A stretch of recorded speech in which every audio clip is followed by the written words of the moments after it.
கர்த்தருக்குள் பிரியமானவர்களே, September 14 Ellen G white அம்மையார் அவர்களுடைய மாரநாதா புத்தகம், பக்கம் 513. இன்றைய தியானத்திற்காக தெரிந்து கொள்ளப்பட்ட தலைப்பானது ஒருபோதும் கண்டிராத ஒரு இக்கட்டு காலம். வசனம் தானியேல் 12வது அதிகாரம் 1வது வசனம். உன் ஜனத்தின் புத்திரருக்காக நிற்கிற பெரிய அதிபதியாகிய மிகாவேல் அக்காலத்திலே எழும்புவான். யாதொரு ஜாதியாரும் தோன்றினது முதல் அக்காலம் மட்டும் உண்டாயிராத ஆபத்து காலம் வரும். அக்காலத்திலே புஸ்தகத்தில் எழுதியிருக்கிறவர்களாக காணப்படுகிற உன் ஜனங்கள் அனைவரும் விடுவிக்கப்படுவார்கள். 3ஆம் தூதனின் தூது முடிவடைகிற போது பூமியின் பாவிகளுக்காக இரக்கம் இனி ஒருபோதும் மன்றாடுகிறதில்லை.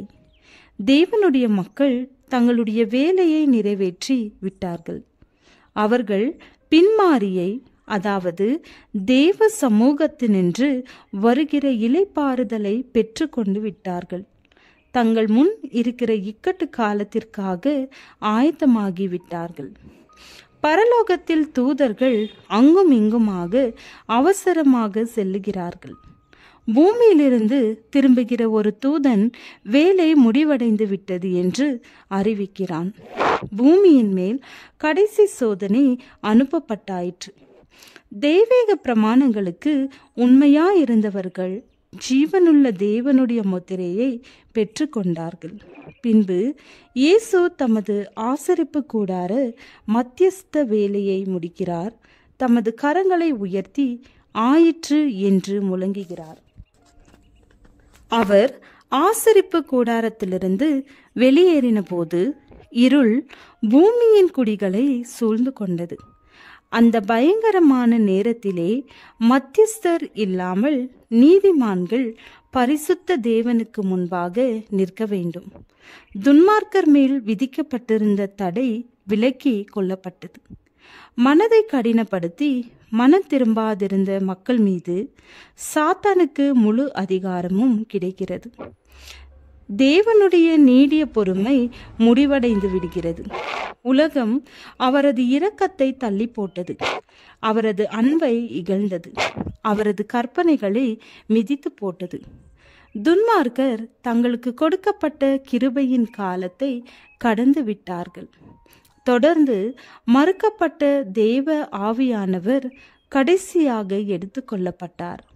தெய்வீக கிருபையின் மறைவு இல்லாத பொழுது துன்மார்க்கருக்கு எதிரான வேறு பாதுகாப்பு அவர்களுக்கு இல்லை. அப்போது ஒரு மாபெரும் இறுதி இக்கட்டிற்குள்ளாக சாத்தான் பூமியின் குடிகள் அனைவரையும் அமிழ்த்து விடுவான். மானிட இச்சைகளினால் ஏற்படும் அந்த கொடிய வெறித்தனத்தை கட்டுப்படுத்துவதை தேவ தூதர்கள் நிறுத்திவிட்டார்கள். சண்டைகளுக்கான எல்லா வழிமுறைகளும் கட்டவிழ்த்து விடப்படும். முந்தைய எருசலேமின் மேல் வந்த அழிவை காட்டிலும் மிகவும் பயங்கரமான அழிவிற்குள் உலகம் முழுவதும் சிக்கிக்கொள்ளும். கைகளில் சுத்தமுள்ளவர்களும் இருதயத்தில் மாசில்லாதவர்களும் மாத்திரமே அந்த சோதனை காலத்தில் நிலைத்து நிற்பார்கள். 4 தூதர்களும் காற்றுகளை பிடித்திருக்கிற இந்த நேரமே நம்முடைய அழைப்பையும் தெரிந்து கொள்ளுதலையும் நிச்சயப்படுத்திக் கொள்வதற்கேற்ற சரியான நேரம். ஜெபம். அந்தகாரமான இருளில் இருந்து என்னை அழைத்தவரை உமது புண்ணியங்களை அறிவிக்க பலன் தாரும்.